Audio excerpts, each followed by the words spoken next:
Good morning, students. How are you? I am Kamaljeet Kaur, your SS teacher from Sarvhitkari Vidya Mandir, Fazilka. Student, previous video जो हमारी थी वो lesson 4 of civics चल रहा है हमारा इलेक्टोरल पॉलिटिक्स।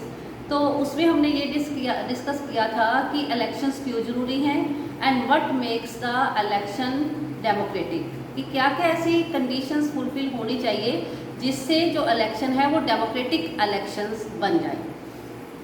इस वीडियो में हम नेक्स्ट टॉपिक करेंगे।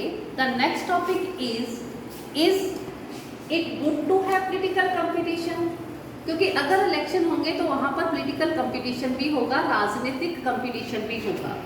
कहते हैं इलेक्शंस हैं क्या, वो पॉलिटिकल कंपटीशन का ही एक रूप है, एक काइंड है। कंपटीशन जो कंपटीशन है वो कई फॉर्म्स ले सकता है, लेकिन जो सबसे मेन फॉर्म है पॉलिटिकल कंपटीशन की वो ये है कि ये बिटवीन द पॉलिटिकल पार्टीज लड़ा जाए at the constituency level. Constituency का मतलब होता है एक वार्ड, एक एरिया जहाँ से एक एमएलए या एमपी चुना जाता है।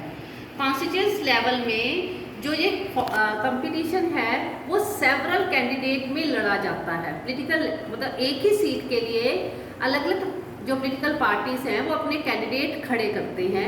वो कैंडिडेट क्या करते हैं, आपस में पॉलिटिकल कंपटीशन करते हैं और जिसको मैक्सिमम वोट मिल जाता है वो उस कॉन्स्टिट्यूंसी में जीत जाता है।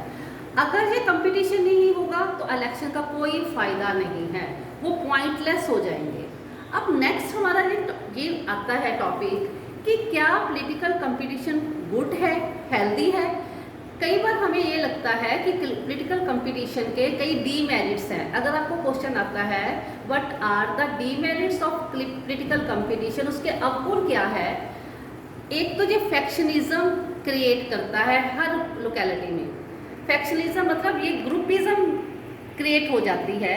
देखो एक ही लोकेलिटी, मान लो आपका एरिया है, उसमें कुछ लोग तो एक पॉलिटिकल पार्टी को पसंद करेंगे, कुछ लोग दूसरी पॉलिटिकल पार्टी को वोटिंग करेंगे, तो वो एक एरिया, एक स्ट्रीट, एक वार्ड ही अलग अलग ग्रुप्स में डिवाइड हो जाएगा और कई बार उनमें वायलेंस भी हो जाती है। दूसरा इसके डीमेरिट ये है कि आपको हमेशा, आपने सुना होगा कि जब हमारी कोई डिमांड पूरी नहीं होती गवर्नमेंट से तो हम हमेशा पार्टी पॉलिटिक्स को कंप्लेंट करते हैं कि इस पार्टी ने ये नहीं किया, हमारी लोकेलिटी में सड़कें नहीं बनवाई, स्ट्रीट लाइट्स नहीं लगवाई, तो हम हमेशा पार्टी पॉलिटिक्स को कंप्लेंट करते हैं। डिफरेंट पॉलिटिकल पार्टीज फिर क्या करते हैं, एक दूसरे लीडर्स के ऊपर एलिगेशंस लगाते हैं, इल्ज़ाम लगाते हैं। पार्टीज एंड तीसरी डीमेरिट क्या है, पार्टीज एंड कैंडिडेट्स इलेक्शन में विन करने के लिए डर्टी ट्रिक्स खेलते हैं। जैसे हमने चाइना का देखा, जैसे हमने मैक्सिको का देखा, लेकिन वो डेमोक्रेटिक कंट्रीज में भी हो सकता है। ब्राइब दे दी, कोई लालच दे दिया, ड्रावा दे दिया, डर्टी ट्रिक्स करते हैं इलेक्शन में विन करने के लिए। अब कुछ लोग ये कहते हैं कि ये जो प्रेशर होता है इलेक्शन विन करने का, इससे जो सेंसिबल लॉन्ग टर्म की पॉलिसीज देश के लिए बननी चाहिए या एक एरिया के लिए बननी चाहिए वो फॉर्मुलेट नहीं होती। मतलब लॉन्ग टर्म की जो डेवलपमेंट है वो रुक जाती है। और कुछ जो सेंसिबल लोग होते हैं, जो अच्छे लोग होते हैं,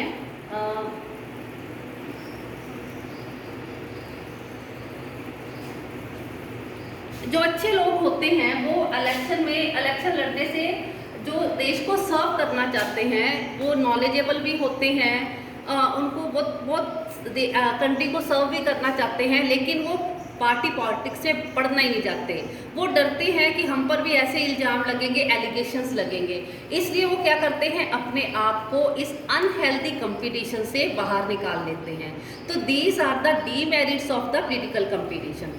अब इन डीमेरिट्स का जो हमारे कॉन्स्टिट्यूशन मेकर थे वो अवेयर थे कि ये प्रॉब्लम आएगी, फिर भी उन्होंने क्या किया, फ्री कंपटीशन जो है उसको अडॉप्ट किया अपने फ्यूचर लीडर्स को इलेक्ट करने का। और इसलिए उनको ये लगा कि ये जो हमें इलेक्शन तो करवाने ही पड़ने हैं, इलेक्शन के बिना हमारे लीडर्स चूज नहीं हो सकते। एक आइडल वर्ड, एक आधुनिक वर्ड जो है, पॉलिटिकल लीडर्स को ये पता होता है कि वो इस चीज़ के पीछे मोटिवेट होते हैं कि उनमें एक इच्छा होती है, उन्होंने अपने कंट्री को, अपने वार्ड को, अपने एरिया को सर्व करना होता है। लेकिन कहते हैं कि ये तो एक आइडल वर्ड होगा, एक काल्पनिक वर्ड होगा। ये ज़रूरी नहीं है ना कि आज जिस लीडर के दिमाग में ये है कि मैंने अपनी कंट्री को या वार्ड को सर्व करना है, सारे लीडर्स के दिमाग में वो चीज़ हो, लेकिन रियल लाइफ में ऐसा नहीं होता।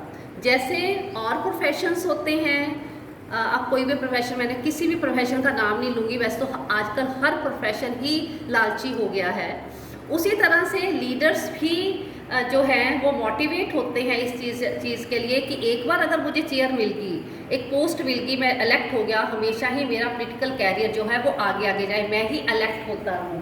तो वो भी इस डिज़ायर से ही वो आगे चलते रहते हैं। तो जो उनकी जो देश को सर्व करने की विश होती है वो पीछे रह जाती है, सिर्फ एक लालच, एक डिज़ायर जो है वो आगे आ जाती है।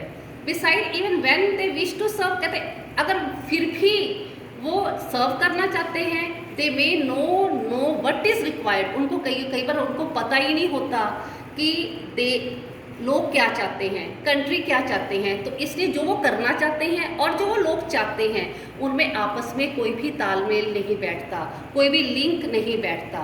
तो कहते हैं कि फिर इस सिचुएशन को डील करने के लिए हमारे पास क्या चीज़ होनी चाहिए, कोई तो मेथड होना चाहिए, क्योंकि हमने इलेक्शन भी करवाने हैं और ऊपर से ये डर्टी ट्रिक्स भी ख़त्म करनी है, एक आइडल सिचुएशन भी लेकर आनी है। तो कहता है इसका एक मेथड ये है इस चीज़ को ख़त्म करने के लिए कि जो पॉलिटिकल लीडर्स की नॉलेज में इम्प्रूवमेंट की जाए, उनके कैरेक्टर में इम्प्रूवमेंट की जाए, ठीक है। अदर रियलिस्टिक लेकिन नॉलेज जो हम अगर हमने इंक्रीज़ करनी है वो हमारे हाथ में है, करेक्टर हमने अपना कैसे बनाना है ये भी उन पॉलिटिकल लीडर्स के ही हाथ में होगा। लेकिन सबसे जो अच्छा वे ये है कि पॉलिटिकल लीडर्स जो है जो अच्छे हैं उनको रिवार्ड मिले, जिन्होंने लोगों को सर्व किया है उनको रिवार्ड किया जाए, और जिन्होंने लोगों को सर्व नहीं किया उनको पुनिश किया जाए। अब कहते कि रिवार्ड ये नहीं कि उनको कोई ट्रॉफी पकड़ा दी जाए या पुनिश ये नहीं कि उनको जेल में डाल दिया जाए। तो उनको पनिशमेंट और रिवार्ड का काम कौन करेगा? तो इसका सिंपल आंसर है वोटर्स, द पीपल, लोग कैसे उनको ऐसे कर सकते हैं? सिर्फ इलेक्टोरल कंपटीशन के जरिए। अगर इलेक्शन हो गए, अगर रेगुलर इलेक्टोरल कंपटीशन होता है, जिन लीडर्स ने पिछले टाइम में अपनी कंट्री को सर्व किया है, अपने वार्ड को सर्व किया है, लोग जो हैं उनको दोबारा से वोट देकर इलेक्ट करेंगे, ये एक तरह से उनको रिवार्ड मिल गया। लेकिन अगर वो फेल हो गए वोटर्स को की इच्छाओं को सेटिस्फाइड करने के लिए, तो वो क्या करेंगे? नेक्स्ट इलेक्शन में हम उनको वोट नहीं देंगे, वोटर उसको उनको वोट नहीं देगा और वो दोबारा से विन नहीं कर पाएंगे, ठीक है। तो ये रिवार्ड और पनिशमेंट इलेक्टोरल कंपटीशन के जरिए ही आ सकता है, और कौन कर सकता है? सिर्फ वोटर्स ही कर सकते हैं। चलो स्टूडेंट्स, अगर कोई पॉलिटिकल पार्टी सिर्फ पावर में रहने की डिज़ायर से ही कंपटीशन में आई है, उसको भी मजबूरी में लोगों को सर्व करना पड़ेगा। It will be force to serve the people, उसको करना पड़ेगा। कहते ये ना एक एग्जांपल से आपको और क्लियर हो जाएगा।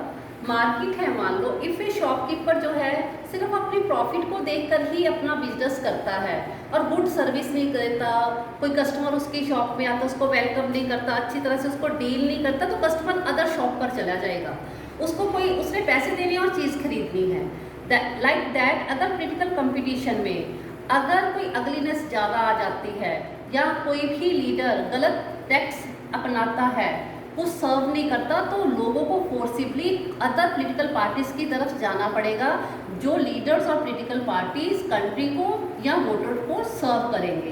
That is why it is healthy to have a political competition होना जरूरी है। ये आपको दो कार्टून से और भी क्लियर हो जाएगा। फर्स्ट कार्टून में देखो, ये वोटर है, उसने लीडर को उल्टा लटकाया हुआ है। लीडर कह रहा है मेरे पास योजनाएं हैं, घोषणाएं हैं, वादे हैं।